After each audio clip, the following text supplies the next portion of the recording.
My dear student, मैं आपको ना कार्बोक्सिलिक एसिड की 4 फिजिकल कैरेक्टरिस्टिक्स वो आपको पढ़ाऊंगा। हम ना स्मेल पढ़ेंगे, हम सॉल्युबिलिटी पढ़ेंगे, बॉइलिंग पॉइंट्स पढ़ेंगे और melting points of carboxylic acid, इनको स्टडी करेंगे। पहले मैं आगाज करता हूं स्मेल से। Smell, odour. My dear student, smell of carboxylic acid, मैं आपके साथ ना एक टेबल शेयर करता हूं।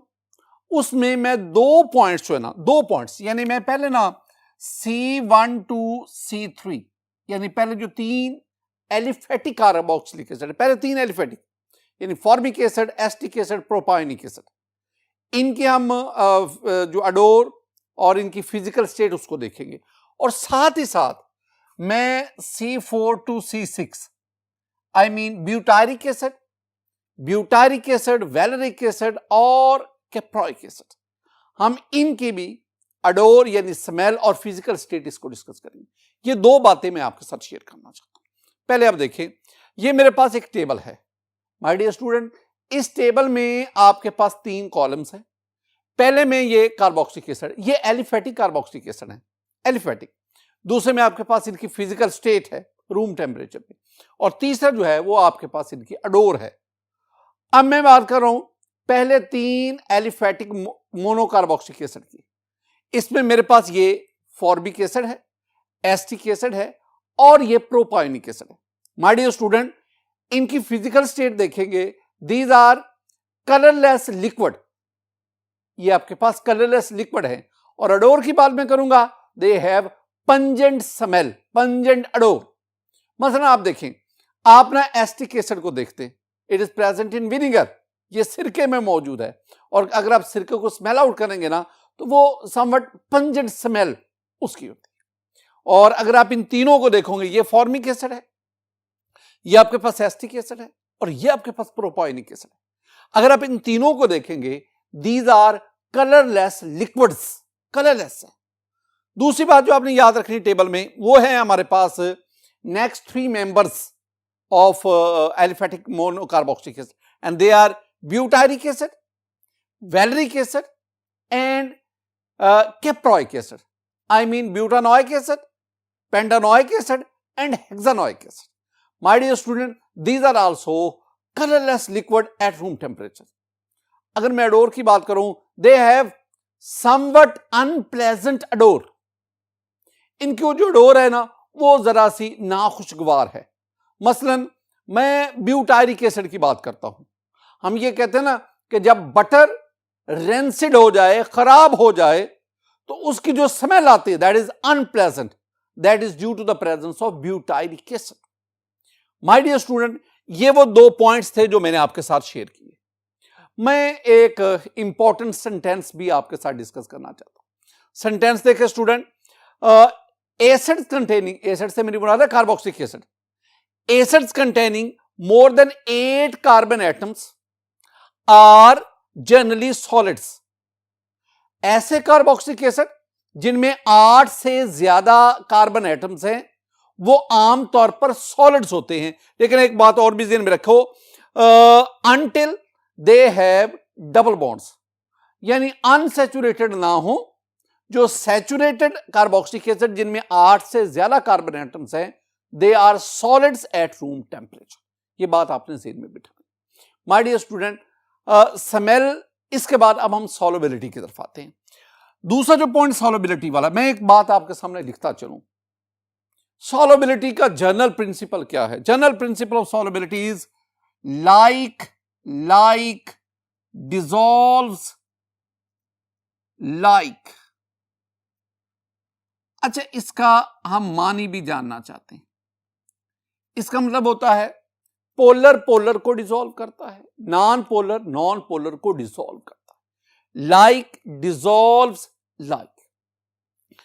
फर्दर हम स्टडी करने से पहले मैं 2 बातें आपके गोश गुजार करना चाहता हूं। मैं कार्बोक्सिलिक एसिड की सॉल्युबिलिटी ना वाटर में आपके साथ शेयर करूंगा, यानी solubility of carboxylic acid in water. पहले आप ना कार्बोक्सिलिक एसिड का स्ट्रक्चर देखें, RC+OH। अब इसमें अगर आप देखेंगे ना तो इसके 2 हिस्से हैं। एक ये कार्बोक्सिलिक ग्रुप वाला हिस्सा, this one is polar part, ये पोलर है। और ये दूसरा अल्काइल या जिसे हम हाइड्रोकार्बन हिस्सा कह सकते हैं। और ये जो हाइड्रोकार्बन पार्ट है, this one is non polar, यानी overall carboxylic acid, this one is a combination of polar part that is carboxylic and non polar part that is hydrocarbon, जिसे हम अल्काइल कहते हैं। इसी तरह अगर आप वाटर की बात करें, you know water is a polar solvent, तो हम कार्बोक्सिलिक एसिड की वाटर में सॉल्युबिलिटी इसको डिस्कस करने जा रहे हैं। दो तीन इंपॉर्टेंट पॉइंट्स। पहली बात, my dear student, among aliphatic acids, aliphatic monocarboxylic acid, the first four members are very soluble in water। दो बातें हैं। पहले तो आप बात इतनी देर में बिठाए ना कि आपके पास ये स्टूडेंट एक टेबल है, दो कॉलम, एक तरफ कार्बोक्सिलिक एसिड और ये कार्बोक्सिलिक एसिड है एलिफेटिक मोनोकार्बोक्सिलिक एसिड, दूसरी तरफ मैं इनकी सॉल्युबिलिटी की बात करता हूं और सॉल्युबिलिटी में ले रहा हूं उनकी ग्राम पर 100 ग्राम ऑफ वाटर, इसमें ले रहा हूं। ये जो पहले first four members of aliphatic monocarboxylic acid, I mean formic acid, acetic acid, propionic acid, butyric acid या ब्यूटारिक, ये जो पहले चार हैं इनकी सॉल्युबिलिटी देखें तो मैंने इन्फिनिटी का सिंबल दिया हुआ है। क्या मतलब ये है कि they are miscible with water in all proportion, they are miscible with water in all proportion, इसलिए ये मैंने इन्फिनिटी, यानी जो पहले चार एलिफेटिक कार्बोक्सिलिक एसिड के मेंबर्स हैं वो पानी में हर लिहाज से, हर तनासुब से हल हो जाते हैं। अच्छा, अगली बात लिखी, क्यों? Because of hydrogen bonding, because of hydrogen bonding. देखें, ये मेरे पास वाटर है, वाटर में oxygen carry partial negative charge और इन हाइड्रोजन पे पार्शियल पॉजिटिव और इस पे भी पार्शियल पॉजिटिव। ये मेरे पास carboxylic acid R C double bond O H, इस पे पार्शियल पॉजिटिव, इस पे पार्शियल नेगेटिव, मैं बाकी की बात नहीं। Again we have the water molecule, partial positive, partial negative and we have the partial positive. अब ना इसमें देखेंगे ये जो वाटर है, वाटर आपने इस पार्शियली नेगेटिव ऑक्सीजन के इस लोन पेयर की मदद से इसके पार्शियली पॉजिटिव हाइड्रोजन के साथ अट्रैक्शन क्रिएट करता है। ये attraction, this attraction is called H bonding, hydrogen bonding, यानी this one is the solvent, what is the solvent, and this carboxylic acid is the solute, आमतौर पर हम कहते हैं। इसका मतलब हुआ कि वाटर और इस कार्बोक्सिलिक एसिड मॉलिक्यूल के दरमियान क्या डेवलप होगी? Hydrogen bonding. दूसरी तरफ ये वाटर मॉलिक्यूल, ये इसके साथ हाइड्रोजन बॉन्डिंग बनाता है, इसे मैं क्या कहूंगा? This one is H bonding. अब हम क्या करेंगे? हम इसमें क्या कहेंगे? हम कहेंगे कि ये वाला जो कार्बोक्सिलिक एसिड है, it is soluble in water due to hydrogen bonding, और ये जो first four member of monocarboxylic acid family है, they are completely very soluble in water, क्योंकि ये चारों जो मेंबर्स हैं वो वाटर के साथ स्ट्रॉन्ग हाइड्रोजन बॉन्डिंग बनाते हैं। स्ट्रॉन्ग हाइड्रोजन, मैं आप एस्टिक एसिड की बात करो स्टूडेंट, जब मैं एस्टिक एसिड की बात करता हूं ना, तो acetic acid CH3 C double bond OH, ये एस्टिक एसिड।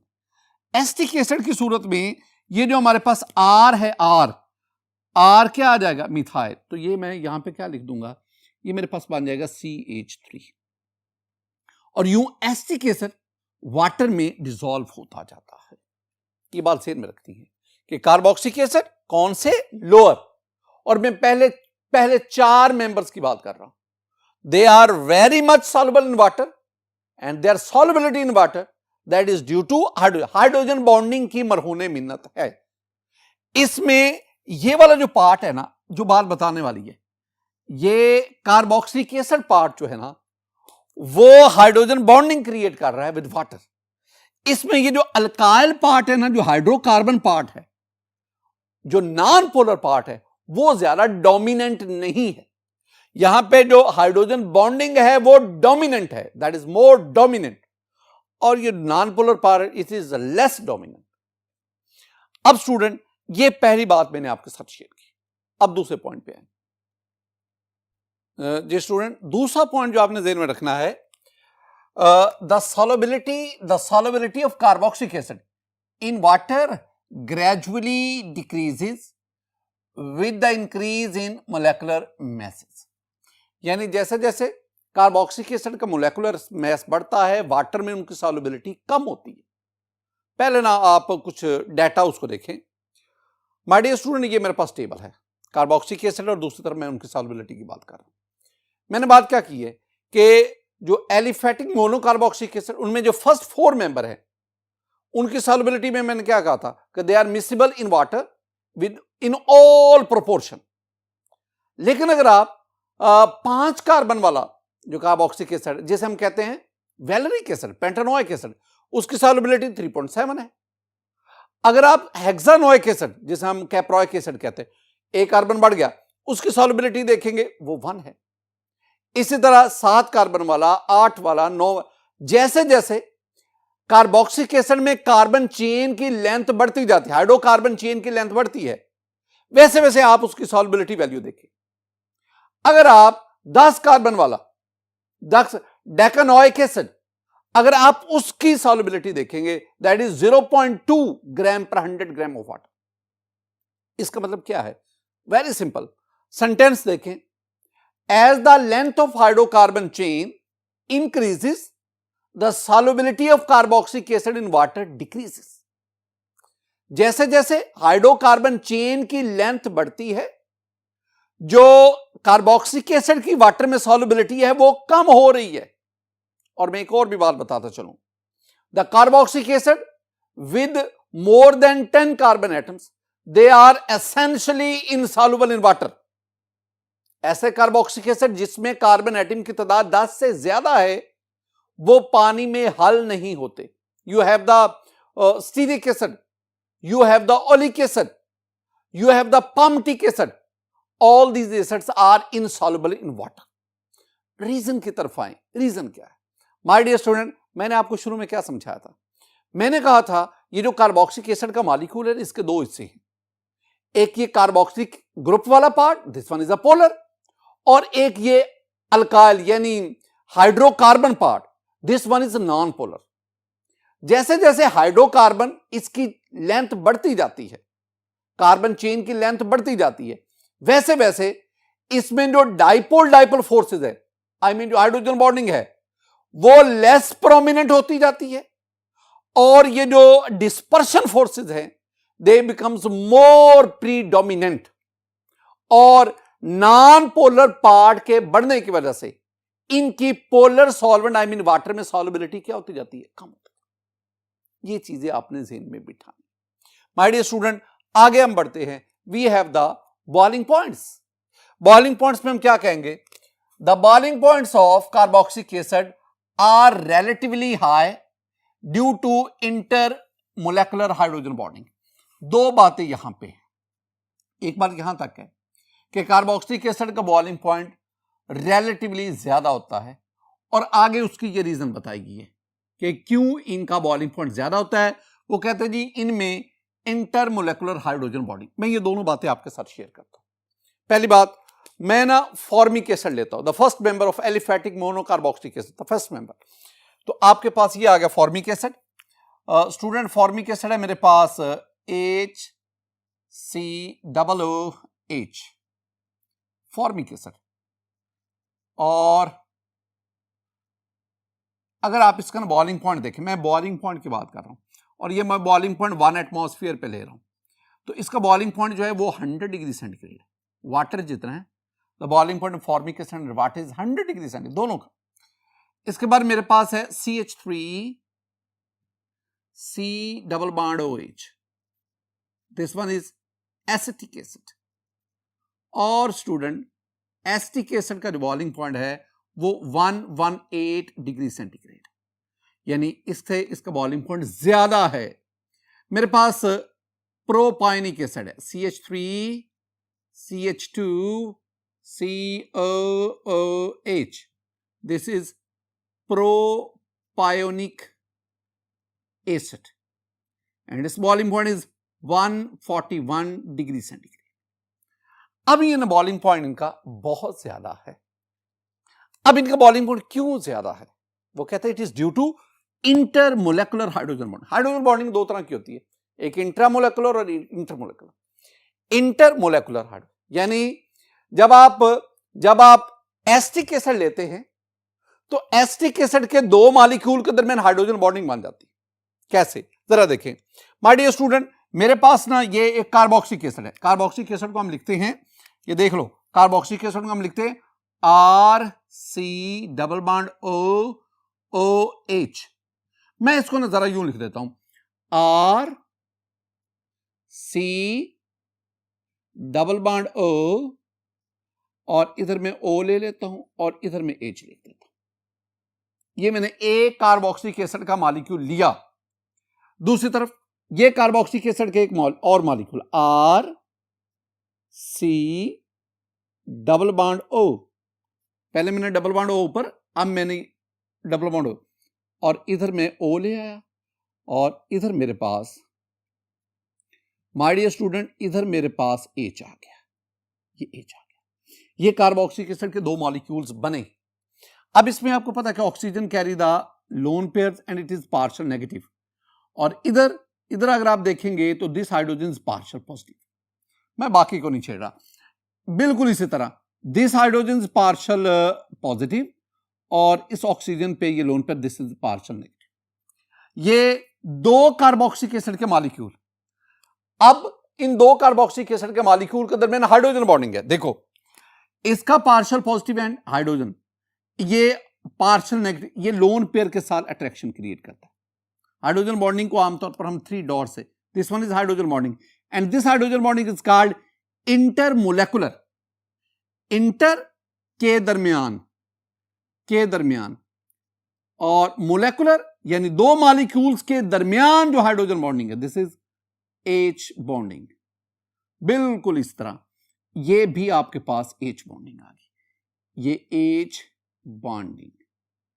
इसका मतलब क्या हुआ? इसका मतलब यह है कि जब आप एसिटिक एसिड को लेते हैं, एसिटिक एसिड, जब आप प्योर एसिटिक एसिड लेते हैं तो एसिटिक एसिड के दो मॉलिक्यूल आपस में दो जगहों से हाइड्रोजन बॉन्डिंग बना लेते हैं।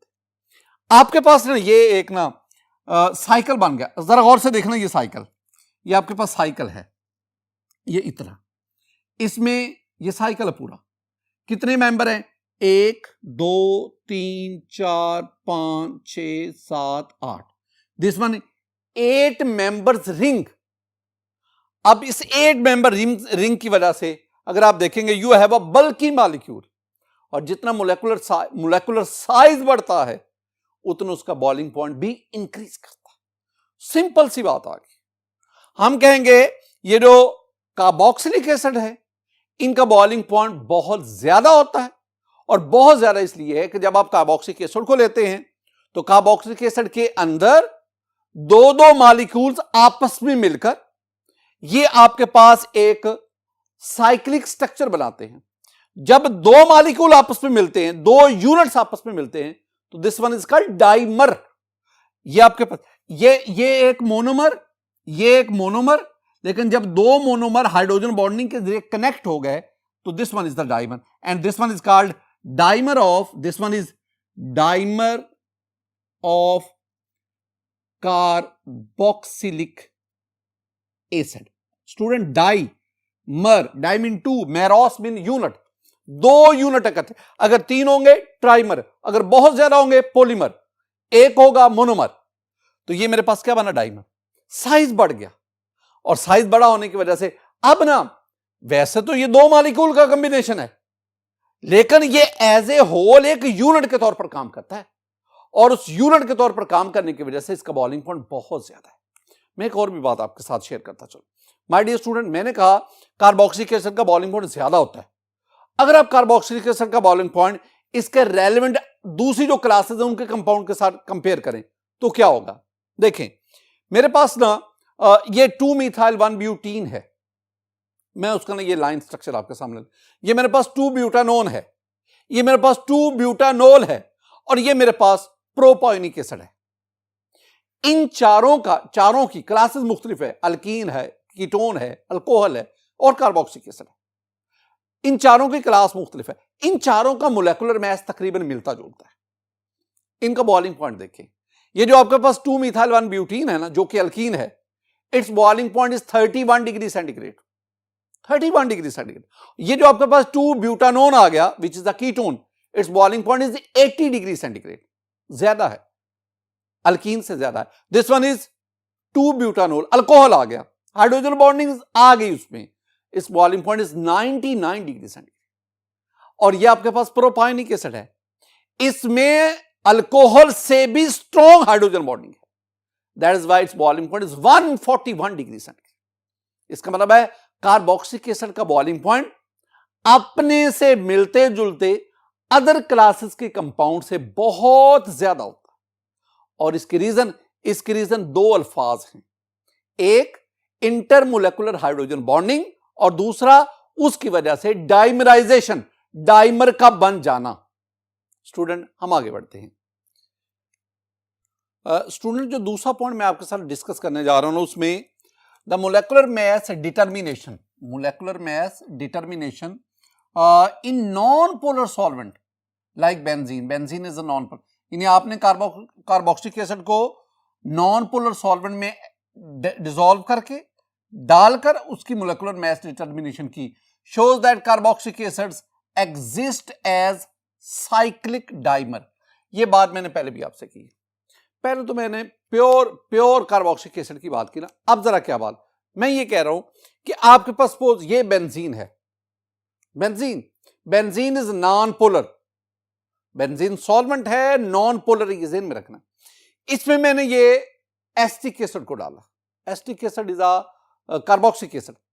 अब जो ही एसिटिक एसिड इसमें जाएगा, एसिटिक एसिड के 2 मॉलिक्यूल्स इंटरमोलेकुलर हाइड्रोजन बॉन्डिंग और डाइमराइज हो जाएंगे, डाइमर फॉर्म में आ जाएंगे, और फिर हम इसका नाम मोलेकुलर में।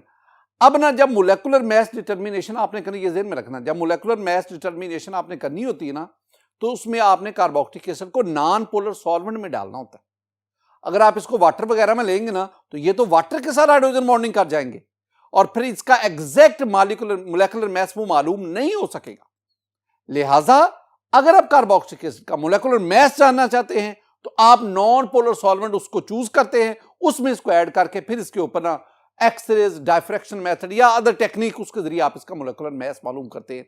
लेकिन जो ही आप इसको नॉन पोलर सॉल्वेंट में ऐड करते हैं, ये डाइमरिक फॉर्म में डाइमर बन जाता है और ये हमें डबल मोलेकुलर मास देता है।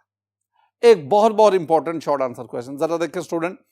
शॉर्ट आंसर क्वेश्चन है, why the molecular mass of carboxylic acid become double in non-polar solvent।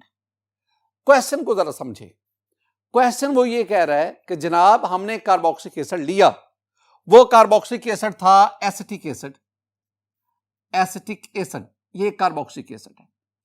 अब मैंने इसका मोलेकुलर मास जो है ना वो मालूम करना है। मैं कार्बोक्सिलिक एसिड का M capital molecular mass of acetic acid ये मैं जानना चाहता हूं।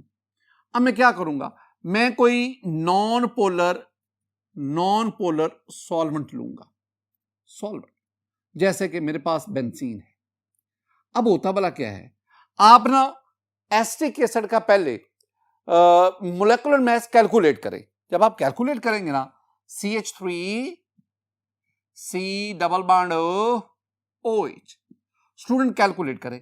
2 कार्बन है ना, 2 कार्बन, एक कार्बन 12, 2 कार्बन जो आपके पास 24 हो गया। ऑक्सीजन देखो 1 2, 2 ऑक्सीजन है, एक ऑक्सीजन 16 और 2 ये आपके पास 32 हो गया। हाइड्रोजन देखो 3 और 1 4, एक हाइड्रोजन 1 होता है और 4 आपके पास, ये 4 हो गया। आप इसको ऐड करोगे ना तो ये आपके पास 60 हो गया। इसका मतलब है जो calculated molecular mass of carboxylic acetic acid है ना, ये है 60 AMU, ये हमने कैलकुलेट किया। अब हम इसको ना एक्सपेरिमेंटली वेरीफाई करना चाहते हैं। उसके लिए you have to perform the experiment. आप एसिटिक एसिड लेकर इसको benzene, non polar solvent benzene, उसमें डिसॉल्व करेंगे और फिर आप इसका मोलेकुलर मास मालूम करेंगे।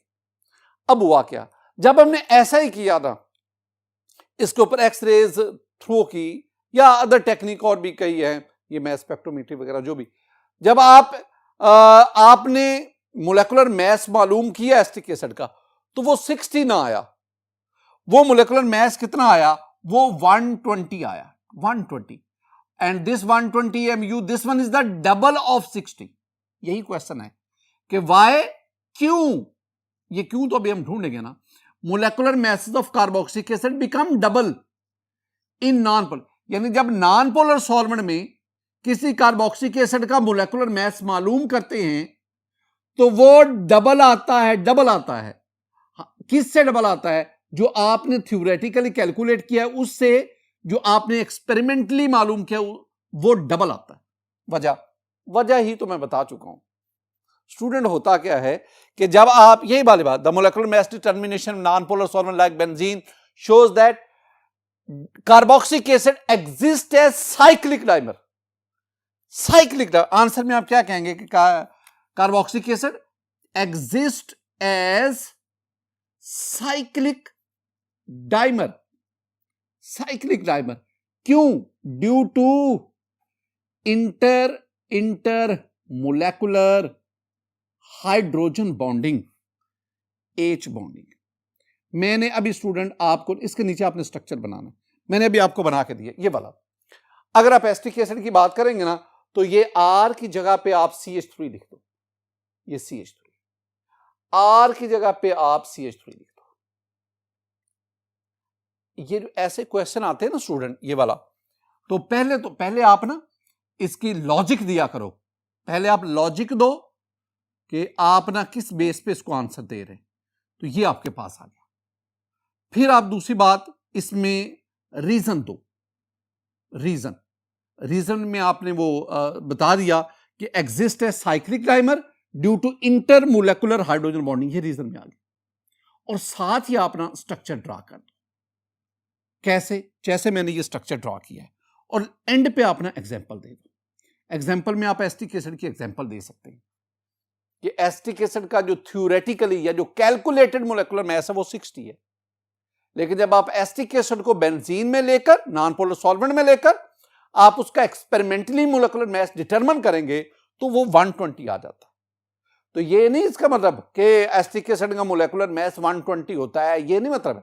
वो 120 तो उसके डाइमर का है ना, दो एसिटिक एसिड मॉलिक्यूल का है ना 120।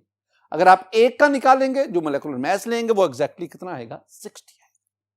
माय डियर स्टूडेंट, अब हम ना बॉइलिंग पॉइंट से आगे बढ़ते हैं मेल्टिंग पॉइंट की तरफ। Melting point of carboxylic acid, important points जरा देखो। The melting point of carboxylic acids increase irregularly. ये हमारी डिस्कशन इसी नुक्ते पे ही रहेगी। Irregularly with increase in molecular masses. जैसे मोलेकुलर मैस बढ़ता है कार्बोक्सिलिक एसिड का, मेल्टिंग पॉइंट इर्रेगुलरली। जब आप मेल्टिंग पॉइंट की बात करते हैं ना तो आप उस कंपाउंड को सॉलिड स्टेट में लेते हैं। मेल्टिंग पॉइंट टर्म इसका ताल्लुक सॉलिड स्टेट से, बॉइलिंग पॉइंट टर्म इसका ताल्लुक लिक्विड स्टेट से। तो मेल्टिंग पॉइंट किसका होता है? सॉलिड्स का। अब वो कहते हैं कि मोलेकुलर मैस बढ़ने से, जो हमारी बुक कह रही है, मेल्टिंग पॉइंट बढ़ता है लेकिन इर्रेगुलरली बढ़ता है। मैं ना आपके साथ जो एलिफेटिक मोनोकार्बोक्सिलिक एसिड, उनका मेल्टिंग पॉइंट आपके साथ डिस्कस करता हूं। देखो स्टूडेंट, पहले ये मेरे पास ये जो फर्स्ट वन है 3 कार्बन वाला है ना, this one is propionic acid, जिसे आप प्रोपेनोइक एसिड कहते हैं। इसमें कितने कार्बन है? 3 कार्बन। माय डियर स्टूडेंट, अगर आप प्रोपायोनिक एसिड जिसमें 3 कार्बन है, अगर आप इसका बॉइलिंग पॉइंट देखेंगे तो इस boiling point is -22 degree centigrade. -22। ये आपके पास आ गया ब्यूटायरिक एसिड। ये बार बार आपको याद करना, हम इसे ब्यूटानोइक एसिड भी कहते हैं, ब्यूटानोइक एसिड। इसमें कितने कार्बन है? इट हैज 4 कार्बन एटम्स, 4 इसमें कार्बन है, 1 2 3 4। आप इसका बॉइलिंग पॉइंट देखेंगे student, its boiling point is -6 degree centigrade. -6। You have 1 2 3 4 5, 5 वाला valeric acid, common name is valeric acid and its IUPAC name is Pentanoic acid. Its boiling point, it has 5 carbon. 5. And its boiling point is -36 degree centigrade. अब जरा देखना, -22, -22, 3 carbon वाले का -22, 4 carbon वाले carboxylic acid का -6. ये कम है, ये क्या हो गया, ज्यादा है, यानी एक कार्बन बढ़ने से ज्यादा हो गया. लेकिन कार्बन 4 से 5 हो गए और ये -36, ये बहुत ही कम हो गया. इन तीनों में ये ज्यादा, ये कम, ये उससे.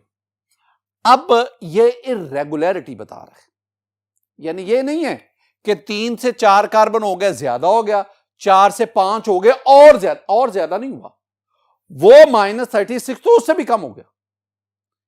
अब दूसरा पॉइंट, एक तो ये बात है कि मेल्टिंग पॉइंट कार्बोक्सिलिक एसिड का इंक्रीज करता है इर्रेगुलर. इसके बाद जो आएगा उसका 6 वाले का ज्यादा हो जाएगा, ठीक है ना, -3 उसका हो जाएगा. यानी अगर 5 की बजाय में 6 वाला जो है, 6 कार्बन वाला कार्बोक्सिलिक एसिड, हम क्या कहते हैं, caproic acid, its boiling point is -3 degree centigrade, वो बढ़ गया. अब ये इर्रेगुलरिटी है स्टूडेंट. दूसरी बात, इट हैज बीन ऑब्जर्व्ड, क्या ऑब्जर्व किया गया है, that the melting points of carboxylic acid containing even number of carbon atoms are higher than the next lower and higher members containing odd number of carbon atom. अच्छा, ये जो 3 carbon है ये odd, और ये जो 4 वाला है ये इवन. 5 वाला फिर क्या आ गया, ऑड. अब वो क्या कह रहा है, वो कह रहा है जनाब, पहले ना इस स्टेटमेंट को समझो सही, मैं फिर आपको इसके रीजन बताता हूं. वो कह रहा है कि आपके पास ये इवन है ना, जो carboxylic acid even number carbon रखता है उसका मेल्टिंग पॉइंट अपने से अगले और अपने से पिछले दोनों से ज्यादा होता है. और ऐसा ही है, यानी ये ब्यूटारिक एसिड का मेल्टिंग पॉइंट -6 है, जो कि ज्यादा है वैलेरिक एसिड से भी और प्रोपायोनिक एसिड दोनों से ज्यादा है. मैं आपके साथ ना इसी तनाजर में 2 चीजें डिस्कस करता हूं, 2 एग्जांपल डिस्कस करता हूं. देखो स्टूडेंट, मैं ना ये टेबल मदद से आपको समझाने की कोशिश करता हूं. माय डियर स्टूडेंट, मेरे पास ना ये फॉर्मिक एसिड है जिसमें 1 कार्बन होता है. इस melting point is 8 degree centigrade. ये मेरे पास acetic acid, its melting point is 17 degree centigrade. ये मेरे पास प्रोपायोनिक एसिड, इस melting point is -22 degree centigrade. अब इन तीनों को पहले देखें. Formic acid 1 carbon, odd number. Acetic acid 2 carbon, even. Propionic acid 3 carbon, odd. अब ये जो एसिटिक एसिड जिसमें कार्बन नंबर इवन है, इसका melting point 17 degree centigrade. Propionic acid और फॉर्मिक एसिड जिनमें ऑड नंबर दोनों से ज्यादा है, अपने से अगले और पिछले, लोअर एंड हायर दोनों से ज्यादा. और दूसरी बात जो भी मैंने आपसे डिस्कस की है, आपके पास ये ब्यूटारिक एसिड है, 4 कार्बन, इस melting point is -6 degree centigrade. इससे अगला valeric acid, its melting point -30 degree centigrade, 36 degree centigrade. और इससे पिछला प्रोपायोनिक एसिड. अब ब्यूटारिक एसिड 4 कार्बन, वैलेरिक 5 और पिछला प्रोपायोनिक 3 और 5 वाले दोनों ऑड नंबर हैं और 4 वाला ब्यूटारिक इवन नंबर. तो 4 वाले का मेल्टिंग पॉइंट अपने से अगले और पिछले दोनों से ज्यादा है. ओवरऑल आप देखेंगे ना, ओवरऑल नजर क्या आ रहा है, ओवरऑल ये नजर आ रहा है जो ऐसे कार्बोक्सिलिक एसिड जिनमें इवन नंबर कार्बन एटम पाए जाते हैं, 2 हैं, 4 हैं, 6 हैं, जिनमें इवन नंबर कार्बन एटम पाए जाते हैं ना, उनका मेल्टिंग पॉइंट ज्यादा है. और जिनमें ऑड नंबर कार्बन एटम है, 1 है, 3 है, 5 है, उनका मेल्टिंग पॉइंट क्या है, कम है. ये मैंने जो सारी बातें की है ना, ये सिर्फ और सिर्फ इनको महदूद रखना है पहले 6 एलिफेटिक मोनोकार्बोक्सिलिक एसिड तक. अच्छा, रीजन क्या है? रीजन बहुत सिंपल है. मैंने अभी आपसे डिस्कस क्या किया, मैंने कहा आपसे स्टूडेंट, जब आप मेल्टिंग पॉइंट की बात करते हैं ना, तो मेल्टिंग पॉइंट में आप सॉलिड स्टेट उसको डिस्कस करते हैं. और सॉलिड स्टेट की जब बात होगी, मेल्टिंग पॉइंट की जब बात होगी ना, तो उसमें इंटरमोलेकुलर डिस्टेंस और इंटरमोलेकुलर स्ट्रेंथ उसके, तो जिन सॉलिड में इंटरमोलेकुलर स्ट्रेंथ, इंटरमोलेकुलर फोर्सेस स्ट्रांग होती हैं, उनका मेल्टिंग पॉइंट डेफिनेटली ज्यादा होता है। मैं आपके सामने दो ना स्ट्रक्चरली दो कार्बोक्सिलिक एसिड जो इवन और ऑड वाले हैं, उनकी जो सॉलिड स्टेट है उसको डिस्कस करता हूं। देखें, ये मेरे पास पहले एक ऐसा कार्बोक्सिलिक एसिड है जिसमें इवन नंबर कार्बन एटम है, इवन नंबर। अगर आप इनमें मॉलिक्यूल की पैकिंग देखोगे ना, तो इवन नंबर कार्बन वाले कार्बोक्सिलिक एसिड में मॉलिक्यूल की पैकिंग कॉम्पैक्ट होती है, इंटरमोलेकुलर डिस्टेंस कम होता है, अट्रैक्शन बिटवीन मॉलिक्यूल स्ट्रांग होती है, और यही वजह है कि इनका मेल्टिंग। इसके बरक्स ऐसे कार्बोक्सिलिक एसिड जिसमें ऑड नंबर कार्बन एटम होते हैं, उनकी पैकिंग देखेंगे लूज पैकिंग होती है। लूज पैकिंग, मॉलिक्यूल इंटरमोलेकुलर डिस्टेंस ज्यादा होता है, जिसकी वजह से उनमें अट्रैक्टिव फोर्सेस वीक होती है, और यूं उनका मेल्टिंग पॉइंट क्या होता है, कम होता है। ये बातें स्टूडेंट आपने कंसेप्चुअली भी समझनी। माय डियर स्टूडेंट, आज के इस लेक्चर मैंने आपको physical characteristics of carboxylic acid और 4 फिजिकल कैरेक्टरिस्टिक्स उसको हमने स्टडी किया। मेरी दुआ है कि अल्लाह ताला आप पर अपना फजल फरमाए, अल्लाह ताला आप पर अपना करम फरमाए। अस्सलामु अलैकुम व रहमतुल्लाह।